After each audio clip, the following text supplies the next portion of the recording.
I'm Rob. And I'm Nate. And welcome back to Rob and Nate Record a Podcast. And welcome back to Ron Howard Month. Yeah. Yeah. It's the appendix. Welcome to a theme Yes. month. This is another actress-led theme month. This month we are watching films of the actress Cate Blanchett.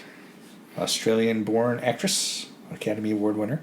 Fun fact about Cate Blanchett, she is the first actress to win an Academy Award for playing an Academy Award winner, playing Katharine Hepburn in The Aviator. Wow. That is a little intriguing. But we will not be talking about The Aviator. Instead, this week, we're starting off with the 2003 film The Missing. The Missing, directed by Ron Howard, starring Tommy Lee Jones, Cate Blanchett, Evan Rachel Wood, Aaron Eckhart, Val Kilmer, Eric Schwig, and Elizabeth Moss. This is a Western set in New Mexico in 1885. Cate Blanchett is a ranch lady and a healer with 2 daughters and a live-in handyman / boyfriend. And her estranged father, who many moons ago went out to live with the Indians, shows up needing some medical assistance. She treats him and then shoos him away. And then her ranch hand boyfriend and the girls go out to do some ranching work. And they don't come back. And so she goes out the next day to find that her boyfriend has been murdered and trussed up in a rather undignified manner. Her younger daughter has escaped, but the older daughter has been abducted by Indians. They go into town. Sheriff Clint Howard is like, I can't help you, ma'am, but I'll call in the army. And then she finds her father is locked up as a drunk. Like, he knows all about Indian stuff. My daughter's been kidnapped by Indians. Maybe we can make this work. And they set out to recover the daughter, as well as a number of other girls abducted. Well, they actually just set out to track them as long as it takes to get the army there. Yeah, that's the plan. Yeah. But that didn't work out because the army's heading in the wrong direction, and the other regiment of the army that they encounter is on another mission, and its commanding officer, Val Kilmer, in a glorified cameo, refuses to help out because he's got to escort these refugees. He said something about they're deporting them. They're deporting these people. And yeah. So the small group head off to try to rescue Evan Rachel Wood, and they meet up with another Indian that Tommy Lee Jones used to know and his son, and they're looking for his abducted bride because these Indians and some disgruntled cavalrymen are abducting women to sell to brothels in Mexico. And so they set out to try to liberate the girls. And that, in essence, is the plot. Yep. And even then, they're not even setting out to liberate all the girls. Yeah. They just want to at least liberate the 2. Yeah, liberate the 2 and anybody else they can. Yeah. But the 2 is the priority. Yeah, and even then, I kind of question that because Tommy Lee Jones says that he can buy maybe 2 or 3 other girls in addition to his granddaughter. And then when he makes his way into the camp, he says he's there to buy 2 girls. So it might have been billed as get as many as we can, and all he really cares about is the 2. Could be. It's kind of reading between the lines, but Tommy Lee Jones' character... He didn't want to push it because he knows that his name is, shit out of luck? His Indian name translates to shit out of luck. Yeah. Yeah. So it's like, I'm not going to push it. Yeah. In creative naming rights or whatever... Tommy Lee Jones' character is Sam Jones, who most of the movie is just referred to as Mr. Jones when he's referred to by his English name. I mentioned that's interesting because his daughter is Maggie or Magdalene Gilkison, and that's the same name that her daughters share. And then Aaron Eckhart is Brake Baldwin. Yeah. And we were commenting early on, I was making a joke about Tommy Lee Jones being Two-Face, and then we realized, hey, Aaron Eckhart was also Two-Face. Everybody in Magdalene's life, all the men are Two-Face. Well, it was kind of funny, the timing of how it came up, because you're like, Tommy Lee Jones is on screen, and you make some comment about Two-Face, and you were kind of proud of yourself, but then the scene changes, and Aaron Eckhart's walking into the room, and I said, so is he. This was not produced by Janus Films. Okay. I don't get the Some of the jokes are just for me. Okay. Yeah, this is based on a novel written by Thomas Eidson. Mm-hmm. And the screenplay is adopted by someone named Ken Kaufman, who's known for The Expendables 2, Space Cowboys, and Muppets from Space. So he likes cowboys and space. Those are his preferred subject matters. Evidently. And 2 of his known for feature Tommy Lee Jones. Oh. So, yeah. This is the second time I've seen the film. I first saw it on, I believe, a Blockbuster VHS rental back in around 2004. This came out in December 2003. I didn't remember a ton about it, so I wanted to start off with your thoughts, because you're coming fresh to this. I have kind of mixed feelings about this. Generally, I like Ron Howard, though of like the ones we've done on the podcast, I think this is actually probably one of the weaker Ron Howards that I've seen. It's kind of over-stylized pretty heavily. There's parts of the plot that work really well, and then there's elements of it that just didn't land for me. Kind of the thing with Val Kilmer and his group of soldiers and the way he's trying to...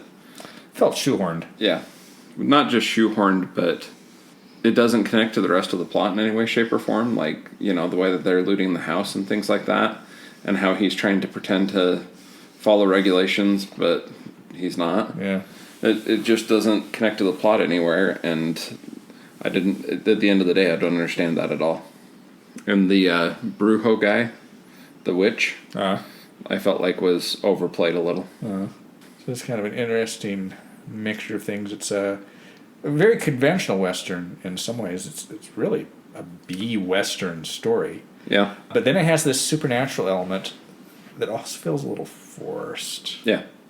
Well, without getting into the cultural appropriation of Tommy Lee Jones as a quasi-Native American. Though if you're going to cast a white man as an Indian, even though he's playing a white man who's kind of culturally an Indian, but he freaking looks like Geronimo, like his craggy face. Yeah. At first, at the beginning of the movie, without the backstory, it kind of bugged me. It grew on me as the story went, and you learn more about him, which I think was the intent. But, you know, watching this almost 20 years after it was released, without that explanation, it kind of rubs you wrong at the very beginning. There are certain things that, and that's, you know, how society's changed. There are certain things now that you'd do different if you were to make this movie now. Though it also is a film that kind of goes out of its way to try to be more politically correct. I mean, it is... its representation is certainly better. It is a movie about a bunch of women abducted by Indians, and that's a really old school kind of story element. Yeah. You'll notice that these Indians never touch the girls. Yeah. Which is interesting. It's only the white guys who try to touch the girls, and The story has been described as mixing the plots of The Searchers with Dances with Wolves, which I think is a pretty good summation of what this thing is. You said that your perception of it was mixed. Did you want to expand on that? And I mean, so we're recording this within minutes of having finished this. It's still kind of marinating a little bit. Yeah. Jumping ahead a little bit, I'm struggling to figure out how I'm going to rank this. Is where I'm at. Well, because right now it's number 1 because it's the only one we've seen this month. I mean, even just ranking it for how to rate it. Rate it. Sorry, I'm struggling with how to rate the movie. Because there's parts of it that work, there's parts of it that don't, there's parts of it that's forced, parts of it that's over-stylized, parts of it's it a mixed bag. Yeah. It has 2 faces. Wow. I would say this You're running with that, huh? I am running with it. I would say this is 1/3 a good movie. And 2/3 a slower movie. Roughly the last third or a little like I'd kind of move it over. So the last 5 to 7% ain't great. I didn't think. But the roughly 33% of the film... I actually kind of liked writing off with just the women. I kind of liked that. That was fine, but the fight at the end and the way it ended, and the moment that the younger sister is like, and Grandpa's going to come and live with us, and you'll see, it's like, oh, you just doomed Grandpa. Grandpa's going to die. At the beginning of the movie, I didn't like Dot, the one daughter, who was played by Jenna Boyd. At first, I didn't care for her, and then I liked her. Yeah. And then at the end of the movie, again, you're like... You know, she demonstrates for someone that young some chops, but the way the script is written for her and a couple other things, it almost in some ways does her a disservice. Other than the fact that she's in this movie with great names. What did you think of Evan Rachel Wood? She's Evan Rachel Wood. She is Evan Rachel Wood. I mean, I don't think you're supposed to like her character, especially at the beginning.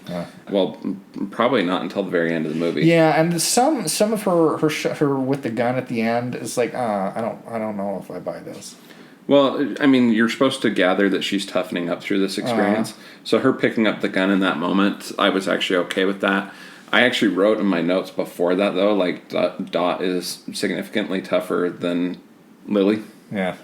It made me nervous when she showed up on screen. I'm like, I don't know, Evan Rachel Wood in a Western setting? It's all sorts of chaos comes from that. Well, and she's basically trying to get out of the Western setting. She wants to get into the city. She wants to go to the fair with her neighbors, and That's what she does in Western movies and TV shows. She tries to escape them. These are Westworld jokes. The one series I haven't started yet. Oh, okay.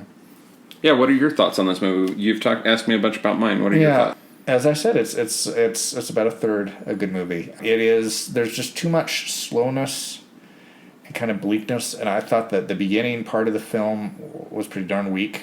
It does improve fairly significantly. Again, you got around 30-something% of the film that's a solid, rousing at times. The score is fine. The Cate Blanchett Tommy Lee Jones relationship is really supposed to be central to the film. It's really kind of the subtext that's supposed to be about these two people reconciling. That doesn't entirely work. Like most everything in the film, it just doesn't entirely work. I like certain things. I liked when they hooked up with the other Indian that knew Tommy Lee Jones. I liked unexpectedly because the Indian doesn't speak English. Tommy Lee Jones speaks Indian. And Cate Blanchett wants to communicate with him, and they've realized that they both speak Spanish. I liked that. It was kind of an unexpected little twist. So they're all talking around each other? So they're all speaking in... and there's a lot of subtitles in this film. Which I appreciated. I thought that worked out. It was fairly authentic. Some of the cinematography was nice. I had a question for you on this. Mm-hmm. This movie carries an R rating. All right. Some of it is gratuitous. Okay. Like Aaron Eckhart, when you find his body, that's gratuitous. Some of the deaths they show with, like, the Brujo, some of the stuff he does, it's gratuitous. Mm. Could you have edited this down to a PG-13, and would that have made it any better? I'm sure the folks at Cleanflix did. Because this would have been primo Cleanflix era when this thing came out. Yeah, I think you could. Would it have improved the movie, though? I don't know. I don't see... So the gratuitous violence in this, I don't really necessarily see it adding to the film.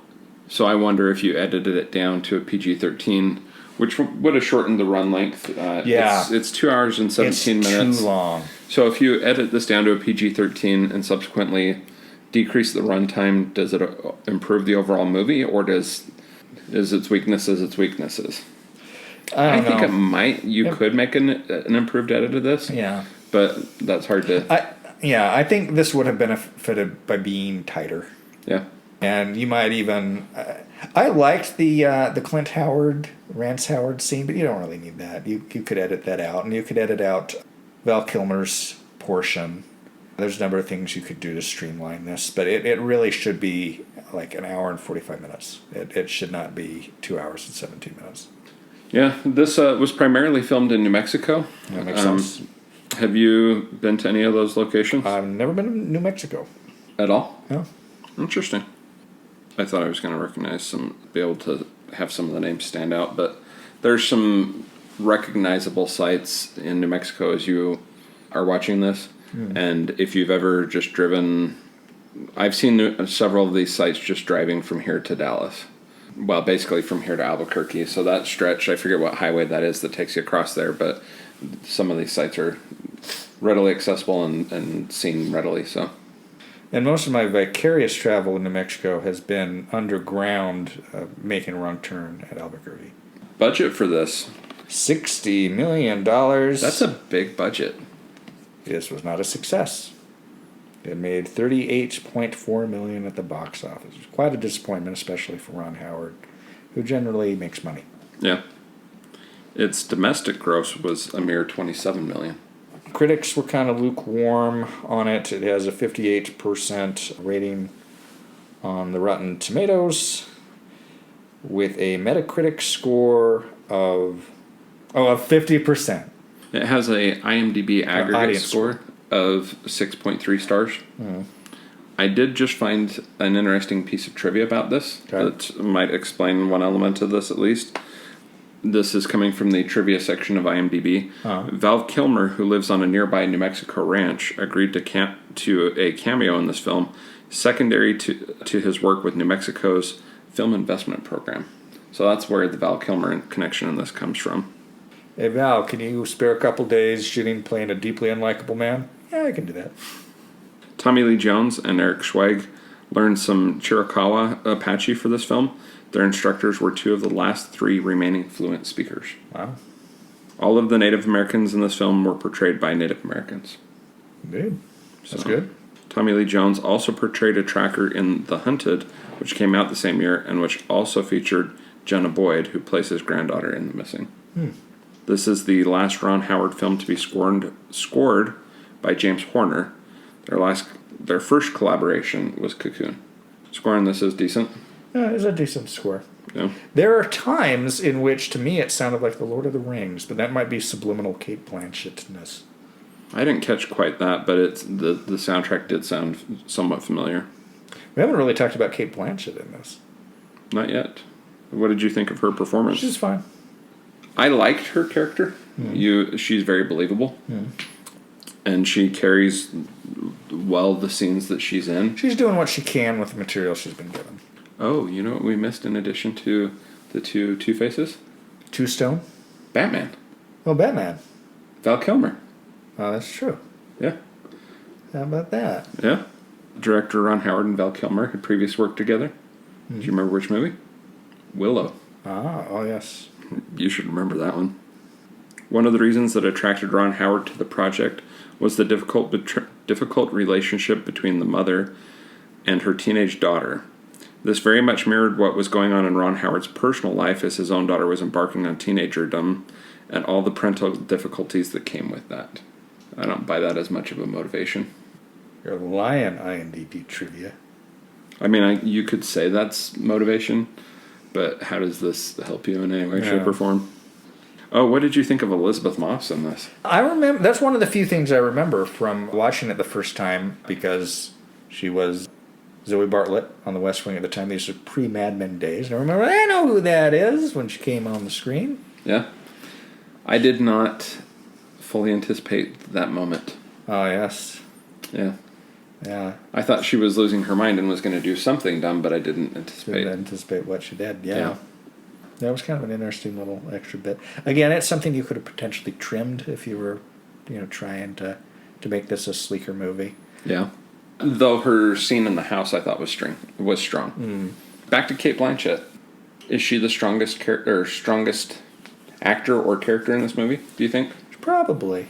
Or do you think Tommy Lee Jones is stronger? Tommy Lee Jones is good, but Tommy Lee Jones feels like that's more familiar territory than the part was for Cate Blanchett. There was probably a little more stretching going on for her. Yeah. I felt like her performance is somewhat similar to her performance in Robin Hood with Russell Crowe.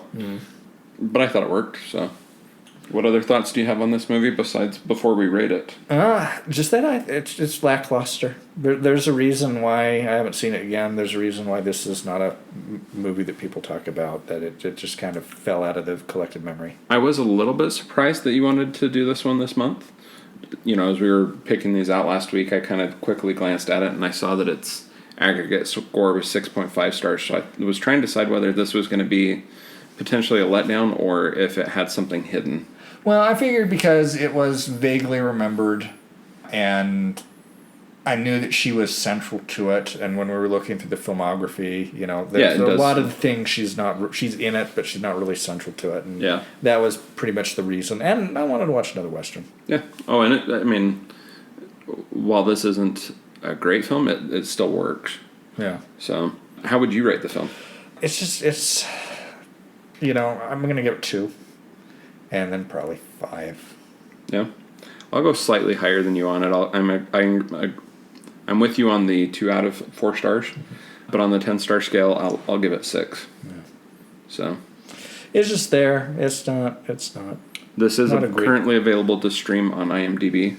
Sorry, on Amazon Prime. Available to stream on Amazon Prime. Would you recommend others see it? I actually would not. I don't think there's really a point. Unless you're a completist for Tommy Lee Jones or Ron Howard. Yeah.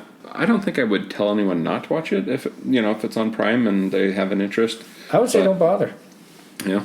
There you go. Yeah, I would actually discourage people from seeing it. Wow. Yeah. Atypical for us. So, all right. Well, I'm Rob. I am Nate. And this is Rob and Nate Record a Podcast. You can't put your foot up there. I can. They make waveforms. I like waveforms. This isn't good recording. Well, they can't appreciate the waveforms when they're listening. You ready? I was ready. Okay. Now, welcome back to a new theme month, or excuse me, Some of these advertisements, though, about, I think it was like customized shirts. It was very conservative, I guess you'd say. It was one of those, if these colors offend you, and I'm like, I want to get one. It's going to say, if these colors offend you, your position might be reasonable. I'd like to know more. Nice. If we ever get to a point where we open a merch shop, we'll have to have one of those shirts in our store.